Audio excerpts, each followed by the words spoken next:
Hello दोस्तों, स्वागत करते हैं आपका टीसीएस पाठशाला यूट्यूब चैनल पे। जैसा कि आपको पता है कि मैं आपके सामने करंट अफेयर की एक नई श्रृंखला लेके आपके सामने मौजूद हूं, जहां पे आगामी 8-10 महीने यानी जनवरी से लेके अक्टूबर तक में जो भी महत्वपूर्ण करंट अफेयर्स हैं उनको खंगालने के बाद जो उसमें अति महत्वपूर्ण प्रश्न हैं जो आपके सीधे सीधे एग्जाम में पूछे जा सकते हैं, हम इस श्रृंखला में उन्हीं प्रश्नों को शामिल किए हुए हैं। तो अगर आप इस श्रृंखला को फॉलो करते हो और इस पूरी वीडियो सीरीज को आप देखते हो तो आप देखोगे कि आपके जो भी आगामी एग्जाम है, टेट है, सुपर टेट है, यूपीपी, आरओ, जीडी, जो भी आपके एग्जाम है, उन एग्जाम में यहीं से सीधे सीधे प्रश्न बन जाएंगे, क्योंकि हम बहुत रिसर्च और मेहनत के बाद इन प्रश्नों का चयन किए हैं जो आपके एग्जाम के लिए लाभदायक होंगे। तो शुरुआत करते हैं बिना किसी देरी की। अगर आप पिछली वीडियो को नहीं देखे हैं हमारे, तो उस वीडियो को देखें। हम पहले लेक्चर इसकी वीडियो की आ चुकी है, उसको आप देखें।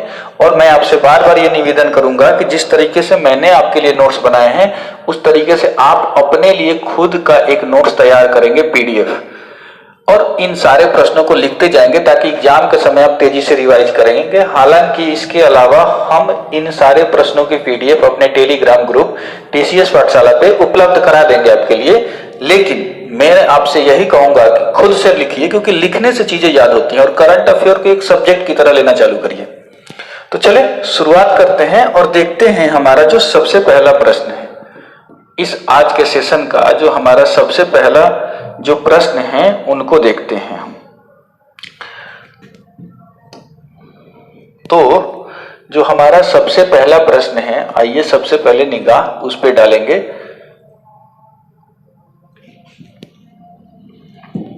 समझे, हमारा जो सबसे पहला प्रश्न है इसको आप नोट करते चलेंगे। और पीछे की जो सीरीज आपने नहीं देखी है, मैं आपसे फिर से कहूंगा कि उस वीडियो को देखने के बाद ही इस वीडियो पे आए। उसमें हमने पहले कुछ प्रश्नों का डिस्कशन आपसे कर लिया है।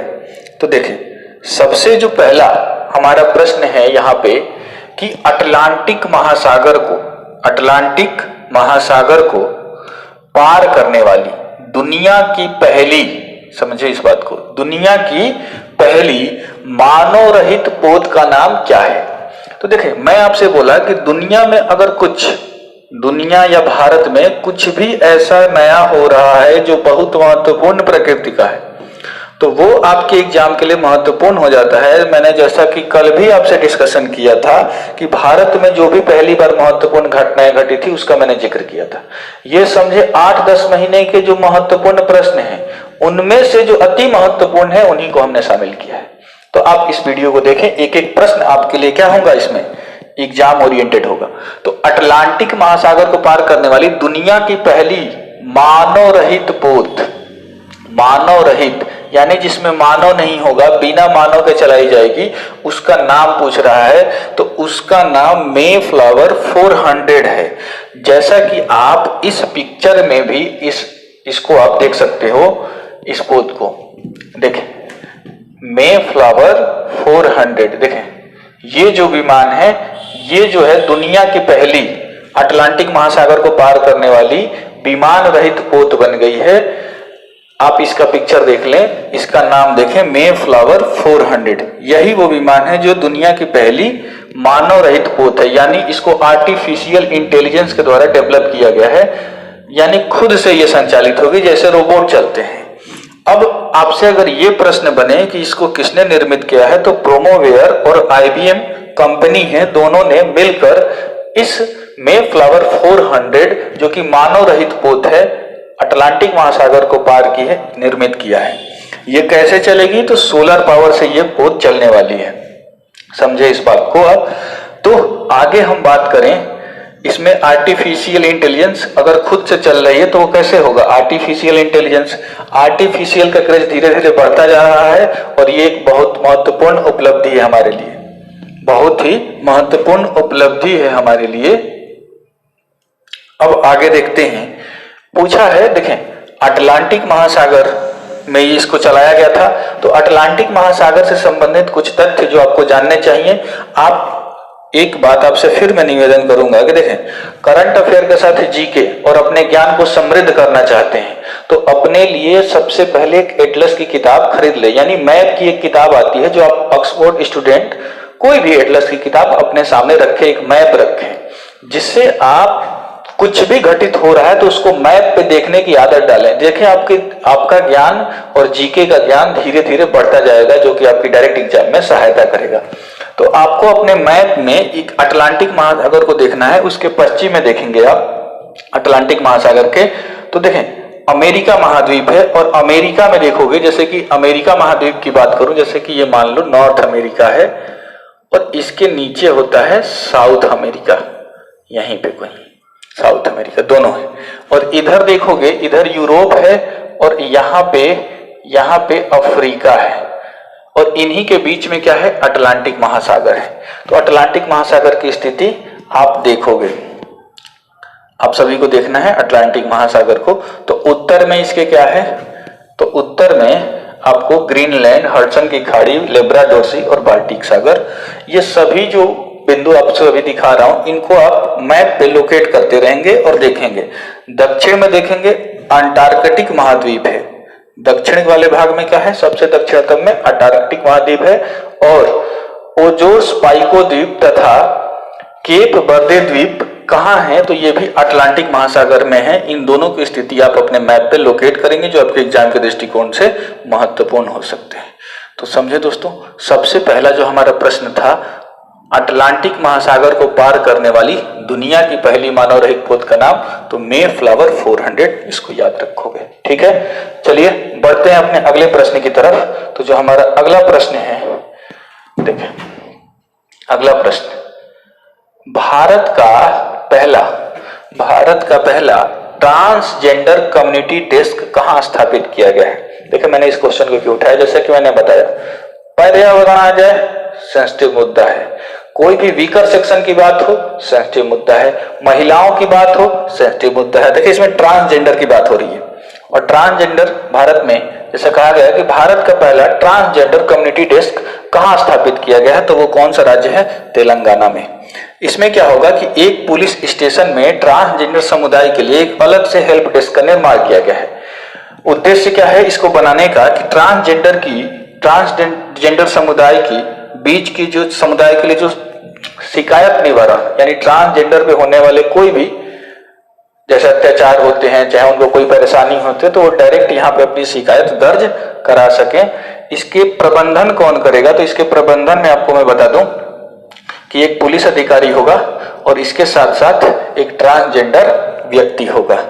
ठीक है, तो ये था आपका ट्रांसजेंडर से संबंधित जो प्रश्न है हमारा अगला, कि भारत का पहला ट्रांसजेंडर कम्युनिटी डेस्क कहां स्थापित होगा, किस राज्य में होगा भारत में, तो आपको ये पता होना चाहिए, तेलंगाना। कॉपी पे लिखते चलेंगे सारे प्रश्नों को, ये बहुत ही महत्वपूर्ण प्रश्न आपसे डिस्कस कर रहे हैं। अगली बात आपको समझनी है ट्रांसजेंडर को लेके, कि देखें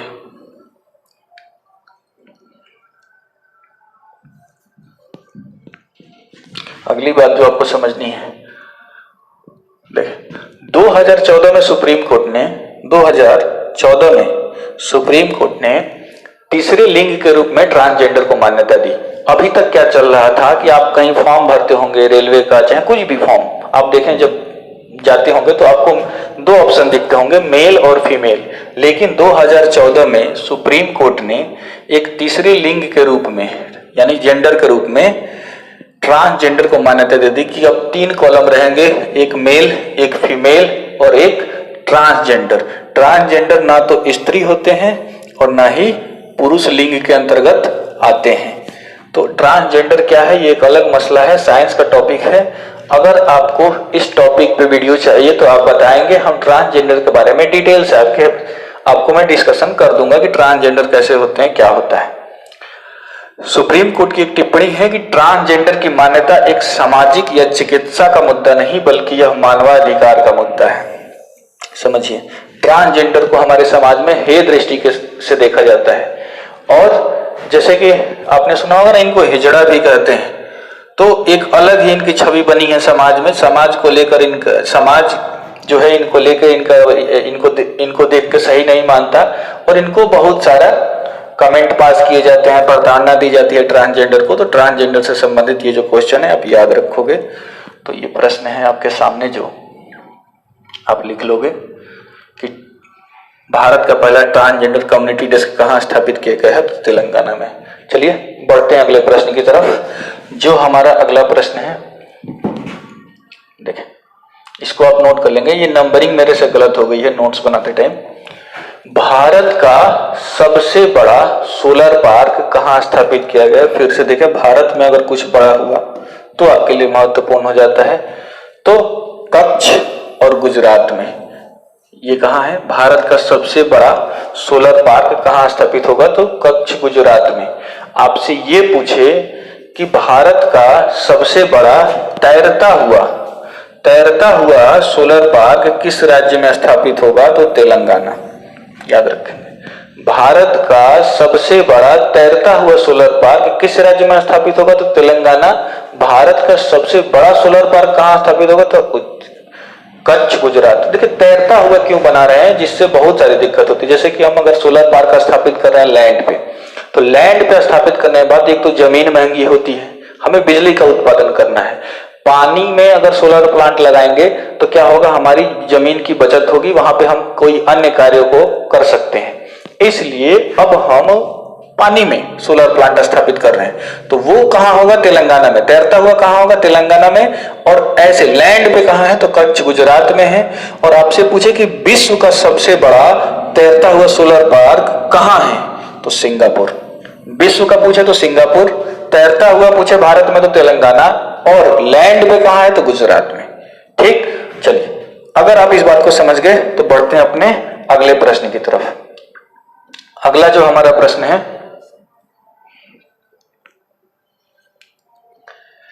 फिर से देखें, ट्रांसजेंडर से संबंधित ही है ये भी।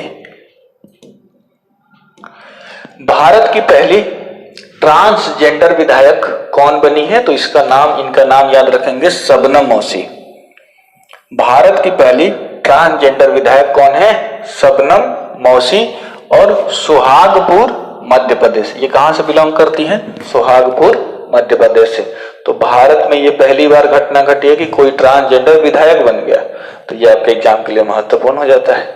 तो ये आप नोट करते हुए चलेंगे। चलें बढ़ते हैं अपने अगले प्रश्न की तरफ। हमारा जो नेक्स्ट प्रश्न है,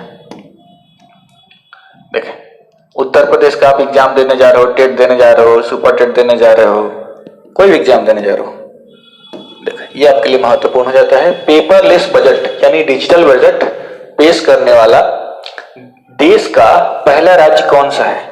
डिजिटल बजट। अब सोचो, उत्तर प्रदेश किसी काम में आगे हो रहा है तो आपके लिए एग्जाम के लिए महत्वपूर्ण हो ही गया। वैसे ही उत्तर प्रदेश बीमारू राज्य में आता था। तो उत्तर प्रदेश अगर आपका कुछ कारनामा कर रहा है तो आपके एग्जाम के लिए महत्वपूर्ण हो गया। तो पेपरलेस बजट यानी डिजिटल बजट पेश करने वाला देश का पहला राज्य कौन है? तो उत्तर प्रदेश है। आप इस बात को याद रखोगे और अपने नोट्स पे लिखते चलोगे। चलें बढ़ते हैं अपने अगले प्रश्न की तरफ। हमारा जो अगला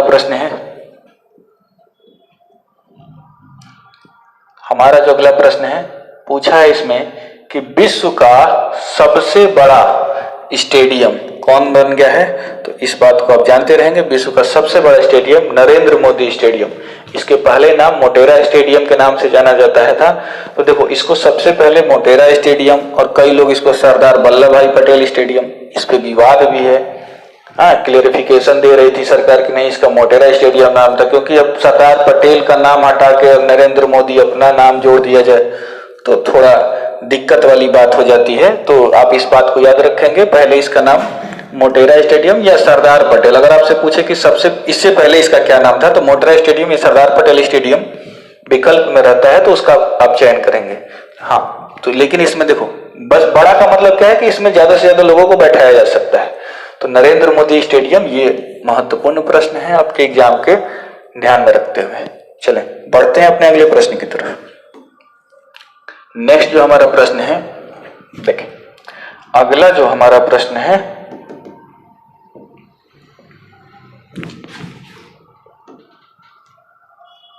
हाँ जी सेम प्रश्न है। अगला देखते हैं, 10 लाख की करेंसी जारी करने वाला विश्व का प्रथम देश कौन है? देखिए, वेनेजुएला अपने आर्थिक स्थिति को लेके हमेशा चर्चा में रहता है, इस पे आप ध्यान देंगे। ये आपसे क्वेश्चन पूछ सकता है कि 10 लाख की करेंसी अब कौन से देश ने जारी कर दिया। अब देखो, इस देश में महंगाई इतनी ज्यादा बढ़ गई है कि 10 लाख का नोट जारी करना पड़ गया है, समझ जाओ 10 लाख का। देखो ये जो नोट है आपको मैं दिखा देता हूं,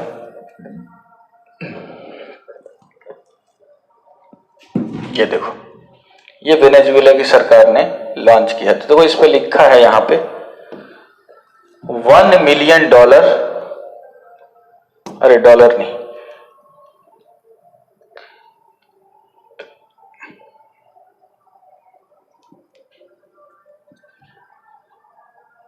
देखो बोलीवियर नोट है, देखो बोलीवियर लिखा हुआ है यहाँ पे, देखो यहाँ पे, तो 1 मिलियन बोलीवियर। अब दिख नहीं रहा है चूंकि ब्लर हो जा रहा है पिक्चर, कोई बात नहीं, लेकिन यही नोट है जिसको किसने जारी किया है, तो वेनेजुएला की गवर्नमेंट ने जारी किया है। आप इस बात को ध्यान रखोगे और बढ़ते हैं अपने अगली बात।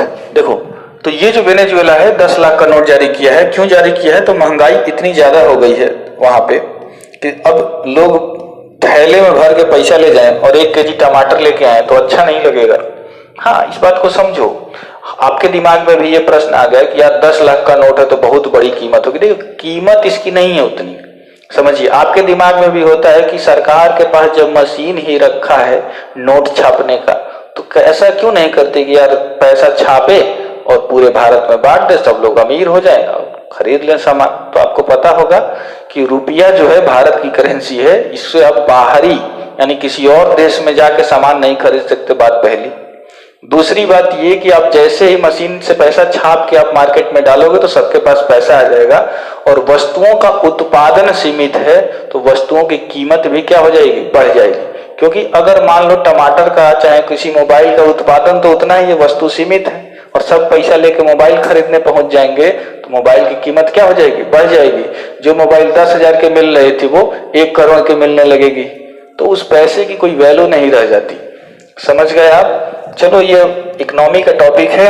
आपको अगर इस विषय पे भी कोई भी विषय हो जो आपको लगता हो कि हाँ इस बारे में मुझे जानना है, तो नीचे कमेंट में आप बता सकते हो टॉपिक। उस टॉपिक में मैं वीडियो बनाऊंगा और आपको उस टॉपिक पे वीडियो बना दूंगा आपके लिए।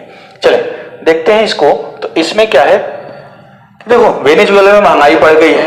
महंगाई का कारण क्या है, कोविड-19। अमेरिका ने वेनेजुएला पे कुछ प्रतिबंध लगाए हैं। तेल से होने वाली आय खत्म हो चुकी है और वेनेजुएला है इस टाइम भूखमरी के कगार पे पहुंच चुका है। तो इस बात को ध्यान रखेंगे। और वेनेजुएला आपसे पूछ दे कि कहां का देश है, वेनेजुएला जो है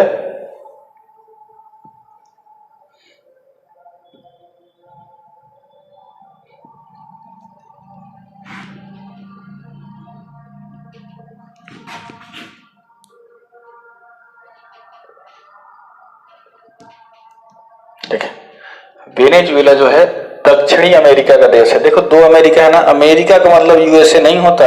आप यूएसए जो यूनाइटेड स्टेट ऑफ अमेरिका एक देश है और अमेरिका एक कॉन्टिनेंट है, महाद्वीप है। और उस महाद्वीप में 2 महाद्वीप है, एक उत्तरी महाद्वीप, एक दक्षिणी महाद्वीप।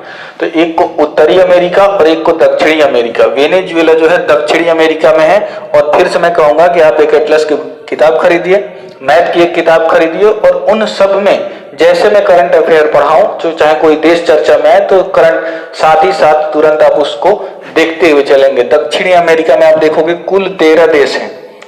कुल कितने देश हैं? 13 देश है। और यहां से एक प्रश्न बनता है आपसे कि उसमें लैंड लॉक कंट्री यानी स्थलबद्ध देश जो समुद्र को ना टच करता हो, महासागर को ना टच करता हो, वो कौन सा है? तो 2 है, बोलीविया और पराग्वे। याद रखेंगे, इन 13 में 2 ही है जो समुद्र को नहीं टच करते, बाकी सब तटीय देश है।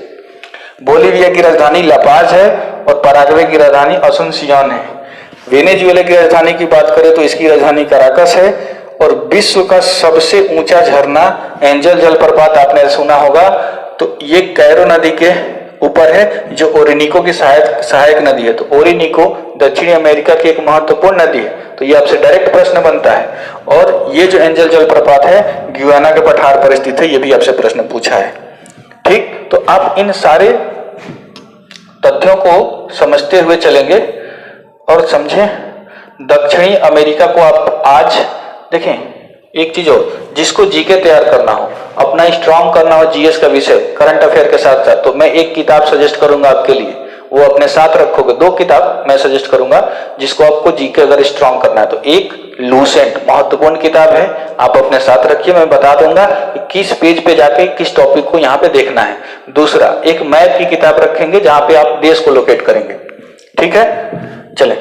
दक्षिणी अमेरिका जो है पनामा जल संधि द्वारा उत्तरी अमेरिका से अलग होता है। यह भी प्रश्न आपसे एग्जाम में पूछा गया है और पूछा जाता है। दक्षिणी अमेरिका किस जल संधि द्वारा उत्तरी अमेरिका से अलग होता है? तो पनामा जल संधि। ठीक है।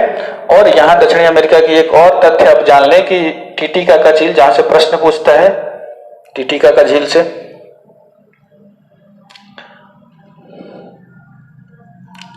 टिटिकाका झील, ये तो टिटिकाका जो झील है, आप फिर से लूसेंट में इसको आप देख सकते हो, पेरू और बोलीविया के मध्य में स्थित है।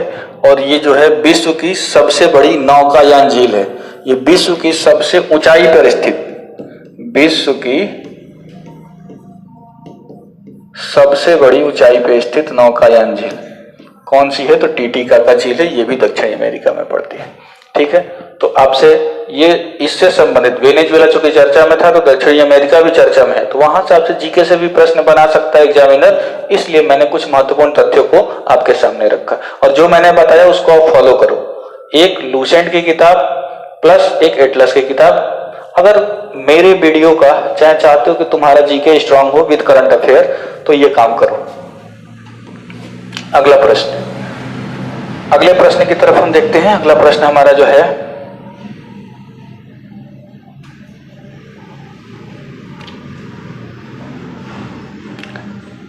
पूछा है माउंट एवरेस्ट पर चढ़ने वाली, मतलब सबसे तेज चढ़ने वाली, यहाँ पे आप जब नोट्स बनाना तो यहीं पे लिख लेना इस बात को कि माउंट एवरेस्ट पर सबसे तेज चढ़ने वाली दुनिया की पहली महिला। मैं क्या बोला कि जैसे महिला और इन्वायरमेंट दोनों सेंसिटिव मसला है। महिला आते ही आपके दिमाग में, हाँ, महिलाओं ने कुछ अगर उपलब्धि हासिल की है तो वो महत्वपूर्ण हो जाती है, पुरुषों ने अगर की है तो वो महत्वपूर्ण नहीं होती उतनी। समझिए इस बात को आप।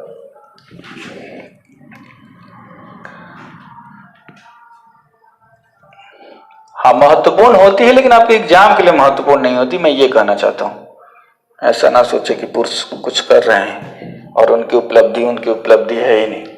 तो आप ध्यान रखेंगे, इनका नाम याद रखेंगे। सबसे तेज कौन चढ़ा है? तो तसांग यिन हंग। ये कहाँ की है? तसांग इन हंग, ये हांगकांग की है। इनका नाम याद रखें। ये क्या किया है इन्होंने दुनिया की वो पहली महिला है जो सबसे तेज हिमालय पे चढ़ी, माउंट एवरेस्ट पे। आगे बढ़ते हैं। अगला जो हमारा है प्रश्न, ये देखिए, भारत का 40वां विश्व धरोहर स्थल के रूप में किसे नामित किया गया है? ये जो विश्व धरोहर स्थल है ये यूनेस्को द्वारा इसको मान्यता दी जाती है। तो आप ध्यान रखेंगे धौलावीरा। और ये इंपॉर्टेंट क्यों है कि सिंधु घाटी की सभ्यता की पहली कोई ऐसी साइट है जो स्थल है जो विश्व धरोहर में शामिल हो गया। और धौलावीरा कहाँ है तो आपको पता होगा अगर आपने एंशिएंट हिस्ट्री पढ़ा होगा। अगर नहीं भी पढ़ा है तो एक बार फिर से मैं कहूंगा लूसेंट उठाओ, लूसेंट वाला सिंधु सभ्यता रिवाइज कर डालो। तो जीके भी तैयार होता रहेगा करंट अफेयर के साथ अगर 2 किताब आप साथ में लेके बैठे हो। क्या? मैप और लूसेंट। रोज 1 घंटा दो, ज्यादा नहीं, मैं आधे घंटे की रोज वीडियो दूंगा आपको और आप रोज 1 घंटा समय दो इस पे। आप देखो आपका जीके कैसे स्ट्रांग होता है। चले, अगर हम अगले प्रश्न की बात कर लें, अपने टोटल 20 हो गए हैं तो ठीक है, आज 20 ही प्रश्नों को रखते हैं और इसके आगे की चर्चा हम नेक्स्ट वीडियो में करेंगे। धन्यवाद दोस्तों, आपका दिन शुभ हो। नोट्स बनाइए, लिखिए और याद करिए। हम आपके साथ हैं और देखेंगे कि यहीं से आपके डायरेक्ट प्रश्न बनेंगे एग्जाम में। धन्यवाद।